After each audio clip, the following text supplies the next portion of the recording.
Well, what's up, creative people? Thank you so much for joining this elective today with myself and my good friend Jonathan, who we're going to get to here in just a little bit. You're watching this because you want to know what it means to be creative and to be a Christian. How does that work? We're going to talk about that today. Whether you are actively somebody who practices creativity through art and through music, through all that, or somebody who maybe is thinking that they're not creative but they want to be, you're in the right place. Before we get into anything, I'm going to start with some prayer. So go ahead and pray with me. Dear Lord, you are so good, and we know that you are creative, and you have created us to make cool things and to do cool things, to bring you glory. And God, I pray that that's exactly what we do. That we don't overcomplicate it, but that we simply bring you glory in everything that we do. We're thankful for the weekend and everything that we learned and how we grew together in our time together. It's in the name of Jesus we pray. Amen. So we're going to break this into two parts for you today. I'm going to talk about more of the why and talk about our mission as followers of Jesus when it comes to creativity. And then Jonathan's going to talk more about the how and how to actually practice creativity on a practical level. So let's start with the why. Let's go all the way back to the very first book of the Bible, Genesis. We see that God created. We see God created heaven. He created earth. He created the animals and the land and the sea. He created everything. Well, then it's interesting because then God creates man. And we're told that God creates man in his own image. So catch this. We have a God who is creative because he just created everything, who then makes man in his own image, which means that man is creative, right? A creative God creates man in his own image. Therefore, that man or that human is creative. So you and I, from the very beginning, we are creative. Why? Because we have been created by a creative God. Now, I believe that every single person watching this video right now, you were created to be creative. Now, I know what you're thinking. You're like, well, I don't do music, I don't do art, I don't do painting or drawing or anything that you would label creative. But I'm telling you, you're creative because you've been created by God who is creative. Even somebody who practices math on a daily basis, maybe you're a mathematician, you love math, you are creative when you solve problems. Even somebody who's working in a bank, maybe they're a leader in a corporation, they are creative because they have to lead in a certain way, in a certain capacity. And when problems arise, they have to be creative. All of us are creative in different ways. Now, as you're watching this right now, maybe you are somebody who draws and you're involved in music or acting or building or whatever you want to call creativity. And I'm glad that you're watching this because as we talk about the why, we also need to talk about our mission as followers of Jesus. Now, we know and understand that God created us to be creative, but what do we do with it? How do we practice this in a spiritual sense? And it's pretty simple, actually. You and I, in our creativity, we are called to bring God glory. In everything that we do, in every picture that we draw, in every song that we write, in every play that we're a part of, or every concert that we're involved in, we are called to bring God glory. When people see the things that we create, it should point them to the one who created us. Because if it wasn't for God creating us in a creative way, we would not be creative enough to make the creative thing that people are looking at. Whew! But we're called to bring God glory in our creativity. So the why is simply a creative God made us to be creative, and the mission is to bring God glory in everything that we do. Now, Jonathan's going to share with you right now the more practical side of this. What does it look like to practice creativity on a daily basis? So Jonathan, take it away, my friend. Thanks, Mikey. So glad to be joining us today. So glad to be sharing just a little bit about how we get creative. I loved hearing Mikey, and I've heard it before, just him talking about the why to creating. Why create, right? And it's because we're made in the image of one who creates, right? Who in the essence of his being is creation, right? God. And because we're made in the image of God, that innate heart to create and desire to create is also in us. And so I love that. It's awesome every time I hear it. I'm energized when I hear it. And it's just an awesome heart to see how, part of God and the heart of God and the soul of God is in me. The soul to create in him is also the same soul that's in me to create. So I love it. I'm going to hit on 3 hows, right? So we've hit on the why. And now I want to help you guys, start the process on creating, right? And so just like he might have mentioned, there's so many avenues in which to create, right? Musically, singing, playing instruments, right? Producing music, creating music, art, right? Whether it's paint, drawing, sculpting, maybe you're into graphic design, pictures, photography, even other areas like that. Like I look at so much of what life is, and there's beauty and creativity in so much of what people do day to day that might not be considered art, but at the same time it is art, right?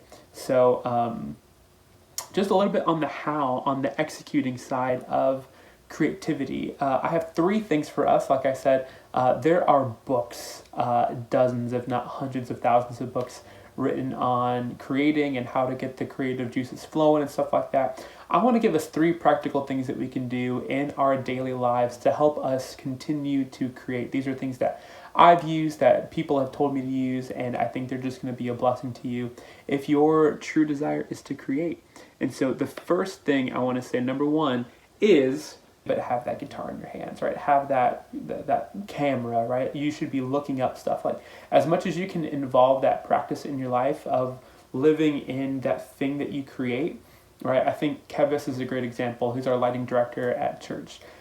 He lives in a world of lights, right? If he's not doing lights, he's talking to people that do lights. He's looking at lighting stuff on YouTube, right? Social media is such a huge part of our world today. And so if if your parents let you have it and that's something that's accessible for you, then use social media, right? Live in a world that helps you to stay inspired with things that you're doing and flex that muscle. Part of also what I want to encourage you guys to do is, in a heart of practice, play other people's stuff, right?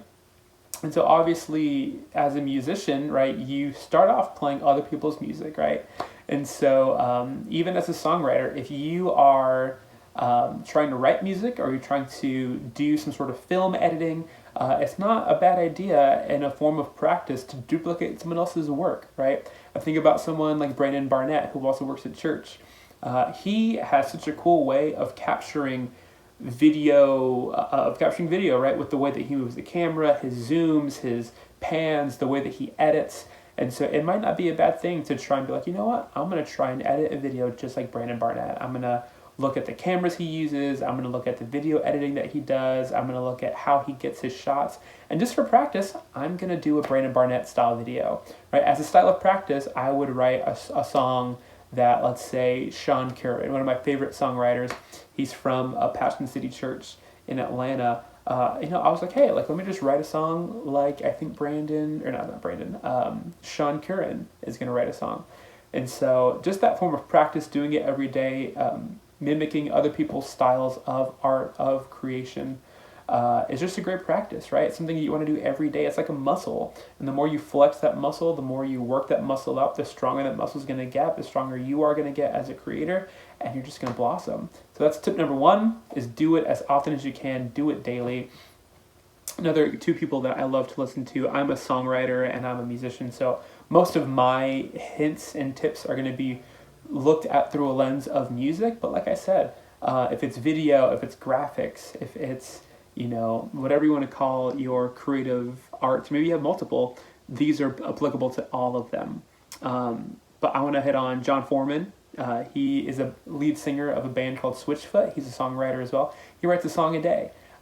There's another artist, his name is John Mark McMillan. He wrote the song How He Loves, right? Super popular worship song. He writes a song a day. Those guys are beasts, but because they write songs every day, they got pretty good at it, right? And I think also, for me, my goal is to write a song a week. That song a day, that song a week thing might not be for everyone. It might not even be for us. And I might finish a day and be like, you know what? That song's not that good. But again, it's about flexing the muscle. And that leads us to tip number 2, which is set a deadline for your projects. I think it's so important for us as we live in a world that wants to perfect and nitpick at details and stuff like that. It's not a bad idea to set deadlines for yourself, even if it's just a fun project, right? For myself, like I said, I try to write a song a week. So on Friday, right, at around 9 p.m., I need to be done with that song for the week. Maybe I'm finished earlier on, but no matter what, I'm finishing that project on that deadline, even if it's for myself, because I need to get used to finalizing projects. And so here's what I do, right? let's say it's Friday, let's say it's 8:30 p.m. and I don't really like the lyrics that I wrote. I'm going to try and work at it, but I'm going to have, these are the things that I set for myself, a chorus, a verse, and a bridge all done within that week. And so I'm writing progressions and I'm thinking about chords and recordings and lyrics and stuff like that. But no matter what, on Friday, I am done with that project. Now, guess what? The next week, I'm going to pick it back up again. Let's say I really, really like the chord progression. A song that we're going to sing tonight is actually a song that I've been writing for 3 years. But guess what? It wasn't done. It wasn't in its finalized form that first time. Like, I wrote bridges, verses, choruses, I had a chord progression, and I was like, okay, I'm done. And then I came back at it maybe a month later, and I was like, you know what? I like the chorus, I like the chords, I don't like the verses. So the next week, right, that week that I picked it back up again, I tried to write new verses, and then I was like, you know what? I need to wrap it up. Here's a complete thought, and I'm gonna put it away. And so I had this song that was done 8, 9, 10 times. And only the last time did I really, really, really feel comfortable with it. And so in the same way for you, like if you're working on something that is a passion project of yours, do your best to meet a deadline for yourself, especially if this is something that you want to do in the future professionally or semi-professionally. People like people that have a deadline, that can meet deadlines. And so try your best to meet a deadline, and then, hey, if you want to come at it again, right? Let's say it's something with graphic design. Like, I like, this theme in the graphic design, but I don't like the overall feel of it, so I'm going to do it again. Mikey will tell you, I will tell you, so many creative professionals will tell you that it's okay to go back and redo a project, right? That's probably half of what I do now, right? I have these finished projects and I have an archive, and I go back and I'm like, you know what? I'm going to pick this one out. I like this progression a lot. I don't like these lyrics, so let me work on it. Or, hey, let me go back. I like these lyrics a lot, but it doesn't feel like it's the tempo that I'm looking for or the chord progression that I'm looking for, so let me pick it up again. That is an awesome practice for you guys, and meeting deadlines gives you that archive to go through and be like, you know what? Let me pick it back up again. As well as, hey, guess what? You now know how to flex that muscle, right? That's so true. If you're not a person that sets deadlines, it's not infallible to think that you're going to be going through this, working on the same project for like 5, 6, 7, 8, 9 years. I have friends that are kind of like that, right? Singers and songwriters that they've been working on an album for 10, 12, 15 years. And I'm like, dude, you need to start meeting some deadlines, right? Maybe it's not the deadline that you first set for a song or for a project, and you can go back and change it, but you need to start giving yourself places to meet requirements and meet deadlines. So I think that's super helpful. Number 3, extend grace to yourself, right? I am not going to be as good as Taylor Swift, right? Probably ever, but for sure not today, and for sure not this year. And so understanding that I am a work in progress, right? You as a creative are a work in progress, and you're getting better.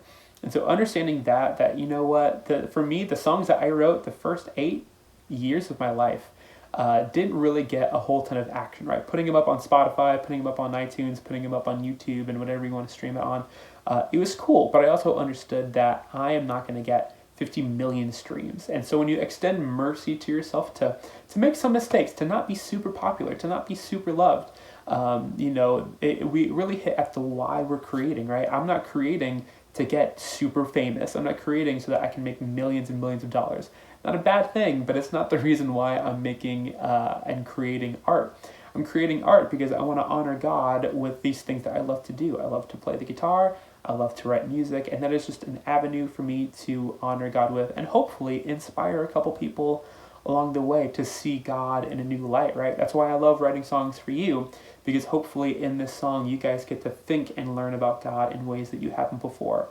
And so extend mercy to yourself. Also, as a little add-on to that, I'm not going to show a trusted friend, like we have people that we might show a project to and be like, hey, what do you think about this? Tell me what I can fix, what I can make better. I'm not going to show anyone that project until I have a finalized idea of what I want it to look like, right? So the draft is done, that week is over, and then finally I'm going to show it to 2 or 3 friends that the validation is not what I'm looking for. I'm really just looking for some critique, right?